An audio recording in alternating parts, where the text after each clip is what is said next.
She walks the same foggy path each night, but she's not alone. There are paths in this world that we're just not meant to walk. You know the ones. Ancient trails overgrown with moss and memory. Roads that seem to vanish with the morning sun. But for a woman named Alara, one particular path wasn't a choice. It was a compulsion, a nightly pilgrimage into a mystery that was slowly tearing her world apart. Every single night, she walks the same foggy path, and every night, she has the unshakable feeling that she is not alone. On this path, the fog is a living thing, coiling around the old oaks like a serpent. It smothers the world, leaving only the sound of Alara's feet on the damp ground and the frantic pounding of her own heart. She doesn't know why she walks this path. The urge just hits her as the last bit of twilight gives up and the starless dark takes over. It's a pull in her gut, a whisper in the back of her mind she's powerless to fight. But this isn't a simple case of sleepwalking. Alara is a dream walker, a traveler in the spaces between waking and sleeping, and she's being pulled toward a place that shouldn't exist. A place that only appears at a very specific and very sinister time. Section 1. The path is always the same. It winds through a forest she's never seen in daylight, a place full of skeletal trees and strangely silent birds. The air is thick with the smell of wet earth and something else. Something sickly sweet, like funeral flowers left out for far too long. At first, she thought it was just a recurring nightmare, a weird quirk from a stressed-out mind. She'd wake up in her own bed, but the scent of the forest would still be clinging to her, a phantom chill deep in her bones.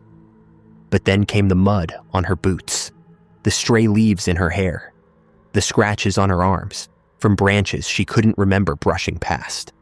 The dream was bleeding into her reality. The path was becoming more than just a figment of her imagination. It was real, and it was waiting for her. Those first few weeks were disorienting, but not exactly terrifying. She felt like a passenger in her own body, just watching her own journey unfold.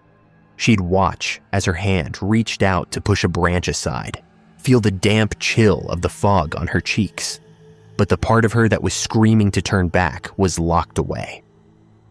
She was consciously aware but couldn't control her own body, a classic sign of dream walking. She was on a trip orchestrated by a force she couldn't understand. And for Alara, that force was the path itself, pulling her toward a destination she couldn't see. Section 2. The real terror kicked in about a month later. That was the first time she saw the numbers. A flicker of crimson light in the dense fog, a digital clock just floating in the air. 3:33 a.m. The sight sent a jolt of pure ice through her veins, a primal fear she couldn't explain. You've probably heard of that time. In supernatural lore, it's often called the witching hour or the devil's hour.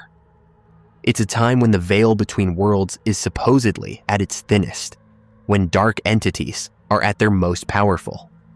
For Alara, it was a sign, a terrifying landmark on her nightly journey. And then she saw the house. One moment, there was nothing but fog, and the next, it was just there. A monstrous Gothic mansion of dark stone and sharp angles that seemed to tear itself out of the night. The architecture was all wrong, with spires that clawed at the sky and windows like vacant staring eyes.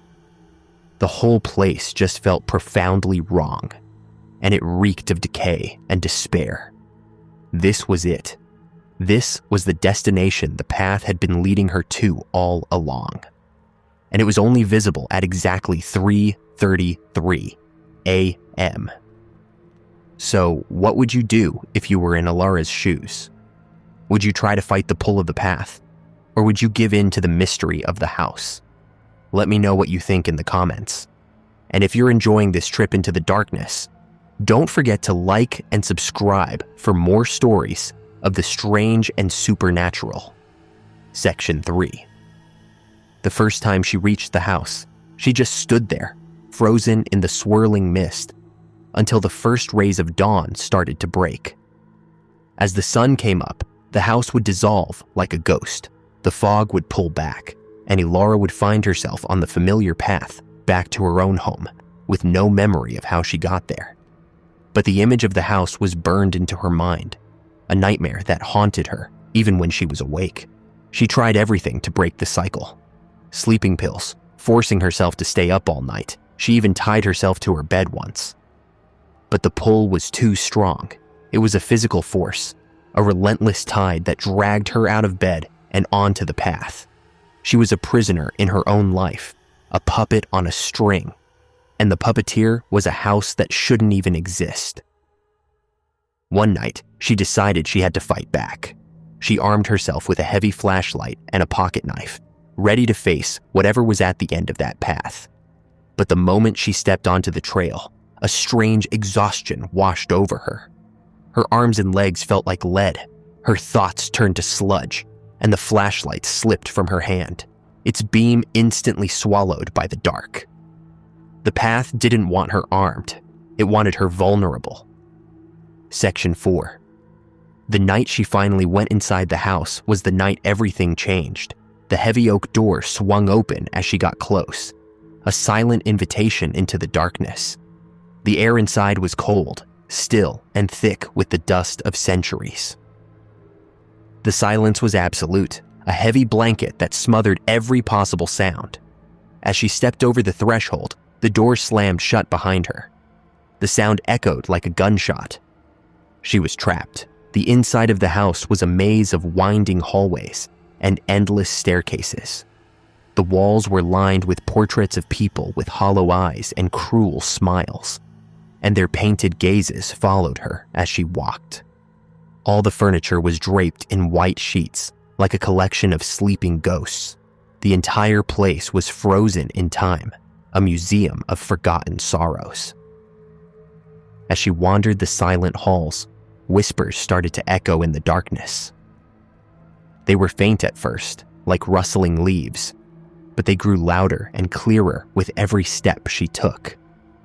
They were the voices of the house, the echoes of lives lived and lost within its walls. They whispered of love and betrayal, of hope and despair, of secrets that had been buried for centuries. Conclusion. Elara's journey into the house was a descent into a nightmare she couldn't wake up from. She was a ghost in a house of ghosts, a living soul trapped in a place of the dead. She started to understand that the house wasn't just stone and wood. It was a living thing, a predator that fed on the fears of anyone who dared to enter. And it had been waiting for her. It had been calling to her, pulling her down that foggy path night after night. This place was a shared dream, a hub for dreamwalkers, where the lines between minds blurred and secrets were exposed. And in the heart of the house, in the deepest, darkest room, a malevolent entity was waiting. A dream weaver of immense power, a creature that wanted to consume Elara's mind and make her a permanent resident of its gothic prison. The final battle wasn't fought with fists, but with minds. The entity dove into her head, twisting her memories, turning her hopes into weapons against her. The house itself became a weapon, its corridors shifting, its rooms transforming into her deepest fears. But in her despair, Elara found a strength she never knew she had. She wasn't just a victim, she was a dreamwalker. This was her world, as much as it was the entity's. She fought back, not with anger, but with quiet defiance. She refused to let it break her. She clung to the memories of her life, the love of her family, the simple joys of the world she'd left behind. And as she did, the house began to crumble. The walls cracked, the ceiling buckled, and the darkness started to pull back. Weakened by her resistance, the entity let out one last agonizing scream. And then, silence. The house was gone. Elara was standing on the foggy path as the first rays of dawn broke through the trees. She was alone, but she was free. She never walked the foggy path again. The nightly pull was gone, the whispers silenced, but the experience changed her forever. She had walked into a living nightmare and come out the other side, scarred but whole.